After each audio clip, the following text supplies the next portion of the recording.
কিছু মানুষ আছে যারা অল্পতেই রেগে যায়। এই রেগে যাওয়া মানুষগুলোকে আমরা অনেকে পছন্দ করি না। এদের দেখলে বিরক্তি একটা ভাব চলে আসে। মনে মনে ভাবি এদের মন বলতে কিছু নেই নাকি। অথচ আমরা জানি না যে এই রাগী মানুষগুলোই প্রকৃতপক্ষে ভালো মানুষ। কিন্তু রাগী মানুষগুলো খারাপ না। রাগী মানুষেরা নিজেদের চরিত্রে সহজে দাগ লাগতে দেয় না। এতে যাই হোক না কেন, এদের ব্যক্তিত্ব যতটা নিখুঁত ঠিক ততটাই প্রখর। এরা সহজে হারতে শেখেনি।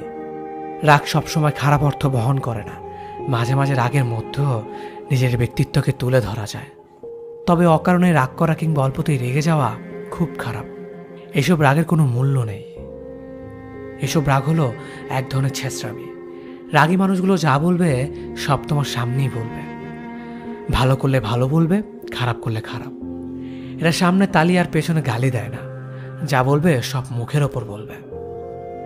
শুধুমাত্র এই কারণেই তারা অনেকের কাছে খারাপ হয়ে যায়। যার রাগ যত বেশি তার মনে ভালোবাসাও ততটাই বেশি। যার রক্ত যতটা গরম তার মনও ততটাই নরম। যে বেশি বকাঝকা করে সে নীরবে ততটাই কাঁদে। যে তোমাকে যতটা কাঁদায় সে তোমার হাসির জন্য ততটাই কারণ খুঁজতে থাকে। তাই রাগী মানুষদের আপন করতে শিখো। একবার আপন হয়ে গেলে তারা সহজেই পর করে দেয় না। রাগী মানুষগুলো ভালোবাসা খুব কম পায়, কিন্তু যতটুকু পায় ঠিক ততটুকু ধরে রাখতে জানে।